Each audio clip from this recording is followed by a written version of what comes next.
Welcome back to My Life, His Story, brought to you by Reboot Recovery. I'm your host, Brian Flannery. This week, we have part 2 of this amazing interview coming. So if you missed last week's episode 1, make sure you go back and watch that before moving forward. Like, follow, share, stay connected. That way you never miss an interview right here at My Life, His Story.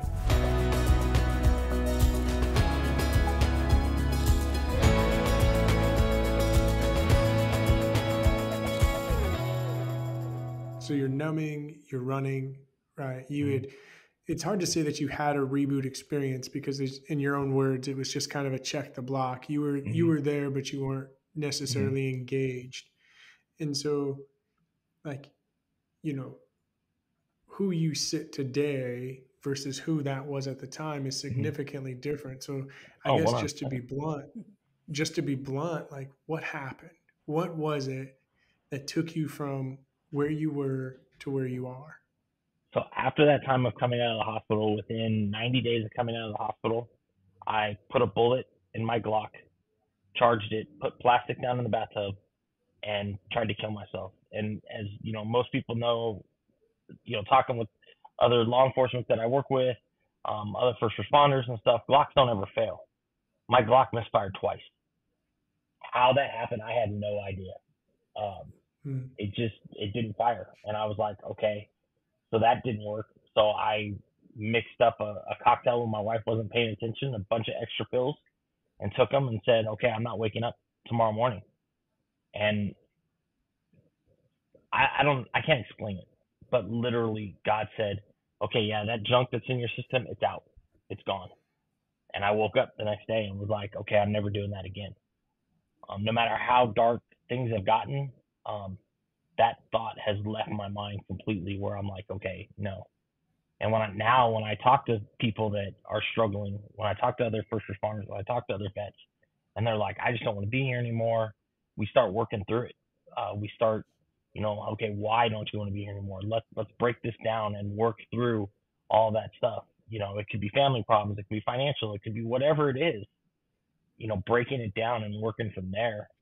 And then, people joke all the time. Literally, my wife set me up. She told me we were going to Alaska to go salmon fishing. I still haven't been salmon fishing, but instead of salmon fishing, I found Jesus Christ. I gave my life to Christ, and literally at that point, God dumped gasoline on me and was like, okay, what are you going to do now? I've saved you. I've pulled you out of the spiral you're in. What are you going to do? And literally, we've lost friends. We've had people turn their back on us. We've had people who claim to be family just walk away because they're like, oh, no, you guys are going to church now. You're not doing any of that. You're not running and gunning. You're just doing your own thing. Where our sole purpose was, hey, we need to build a triangle. We need to work towards each other to work towards God.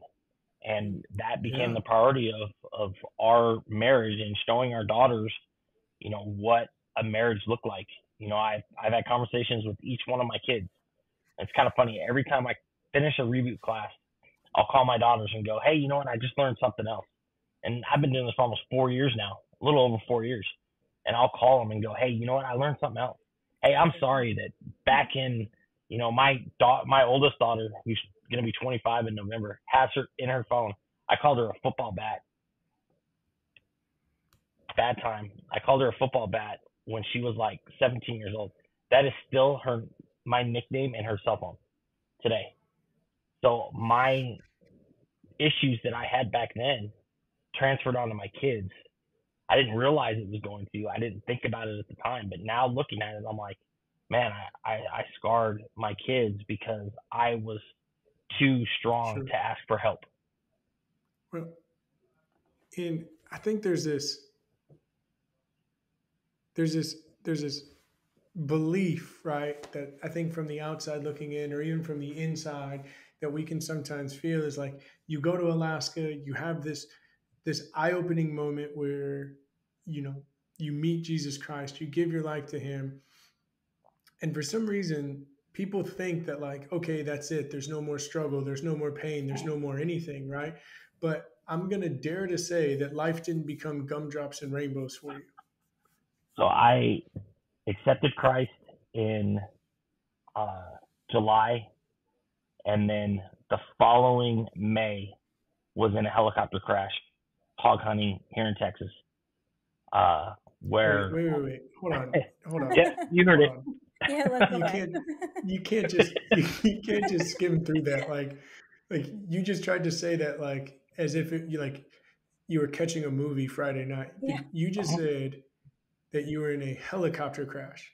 Yep, I was on sitting on the skid on a little bird, and we crashed into a tree at 75 knots, almost 80 feet in the air. I landed, the helicopter landed, and then Nick, who was in the IED with me, was in the other door hunting, and then Nick landed on top of me. Um, Listen, John, you're awesome, but if you ever invite me to get in a vehicle with you, I'm probably just gonna say no. See, we're good. I'll, If, I'll, if Nick's I'll with Uber. me, we survive great together. That's the thing. But what's funny is, so the IED, I didn't have Christ. I didn't know, I knew who God was, but I didn't have a relationship with him. To fast forward to the helicopter crash, where I'm literally sitting on the ground. I know my back is messed up. I know my hip is broken. I realized really quick that I probably had broken ribs, and I had either dislocated or fractured my shoulder. Um, and we're sitting there, and I said, "Hey, you know what, Nick? We're gonna be okay. Let's pray, and you know, we'll go from there." Which after we got done praying, funny story, and I feel bad about it now, especially being a chaplain working with first responders. Nick is an arm amputee. Nick's arm was covered in blood from, it wasn't scratches like that, but from blood from me, from him, from going through the trees and stuff. Well, as the first responders were coming into the clearing where we had crashed, Nick is waving his arm, and all they saw that he was missing a limb and started yelling, "We got a missing limb! We got to find it!" Us being the people we are, we kind of let it go for a few minutes. Oh They did get their no. revenge on me. They kicked my legs thinking that I was dead underneath the helicopter because they were like, there's no way somebody could have survived this. So, yeah. Wow. So, man, you touched on some things, but I'm going to key in on one for a second, right? Because I think you just brought up a point that is so valuable. The first time you got hurt, you stood by yourself. Mm-hmm. You forced your family away, you forced your Mm-hmm. kids away. You tried to fight yourself, and Mm-hmm. that ended you up in a suicide attempt. But the Mm-hmm. second time, right? The second time, not only did you have this relationship with Jesus, but you locked arms. You had people who were willing to lock arms with you and stand with you and fight. Tell me about the difference between fighting on your own and fighting in community. Mm-hmm. So, even the first time, my wife had reached out to people. We had prayer warriors that were praying and stuff. But you hit the nail on the head. I tried to do it myself. I was like, I'm going to walk again. I'm going to do this. I'm going to do this. Not, hey, God's going to help me. He's going to push me through the valley. I'm not throwing up a lawn chair like I did with the IED. I'm going to walk out this valley.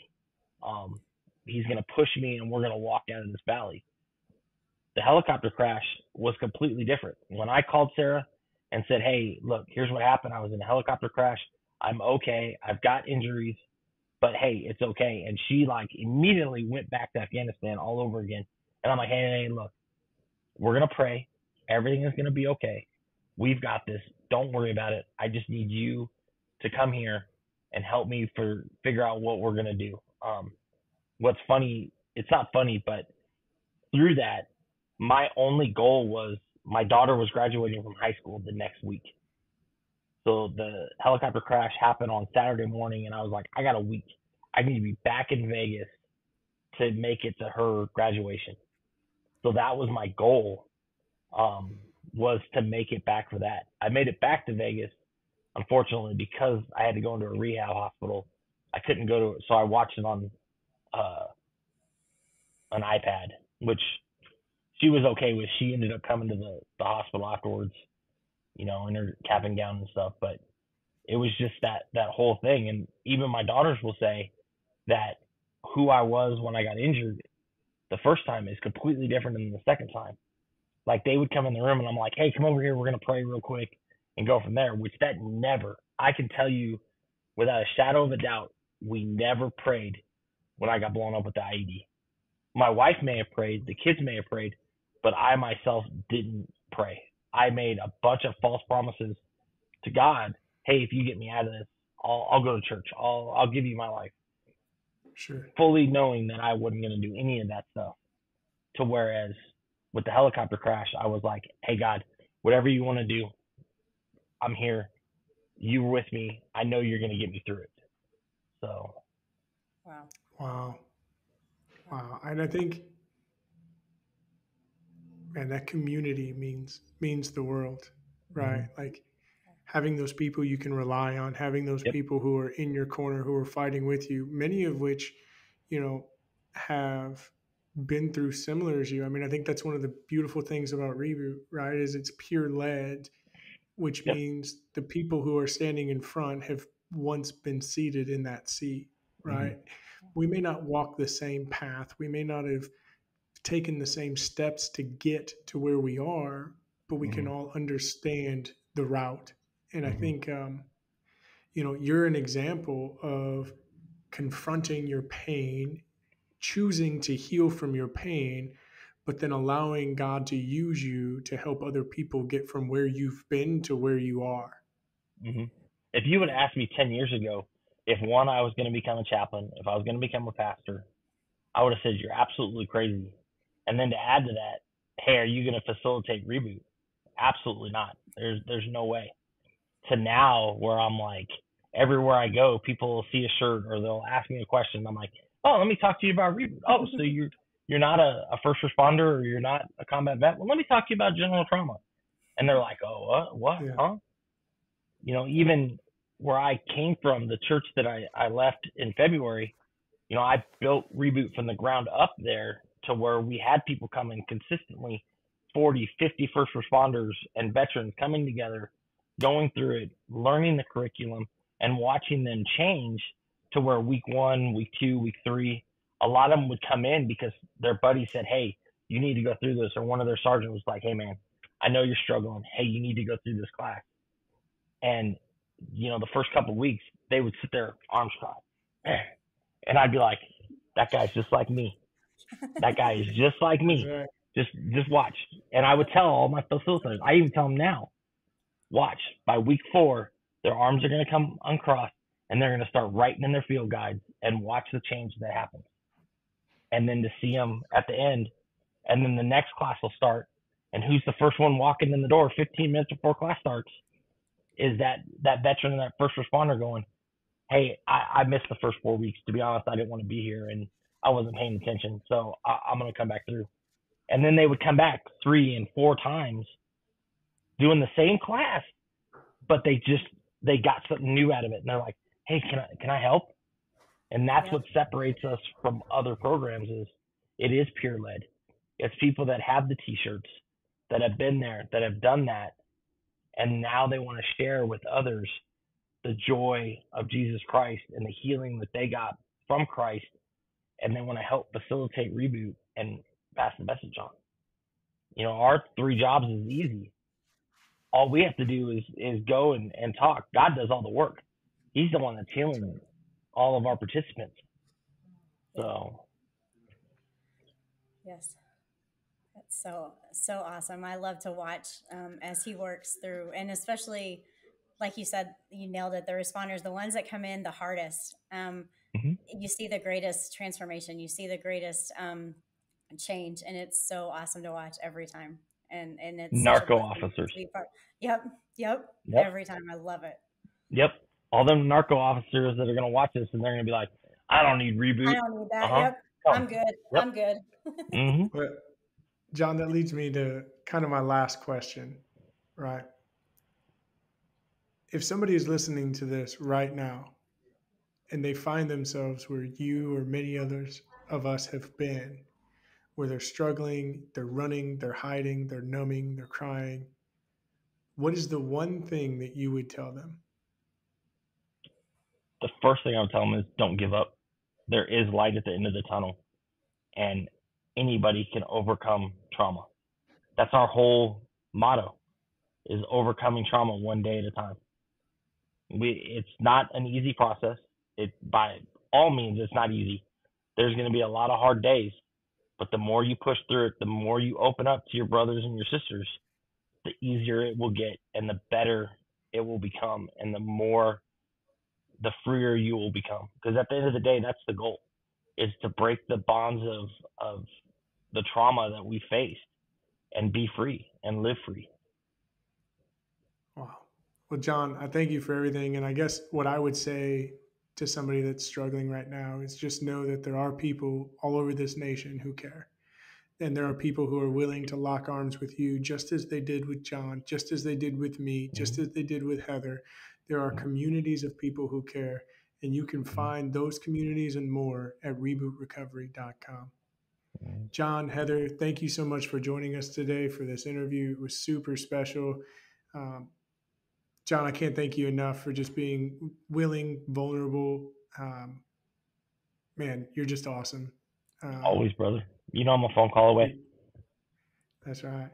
Well, again, thank you so much for listening. Make sure you like, follow, share, subscribe, all of that good stuff, and tune in next week for the next episode.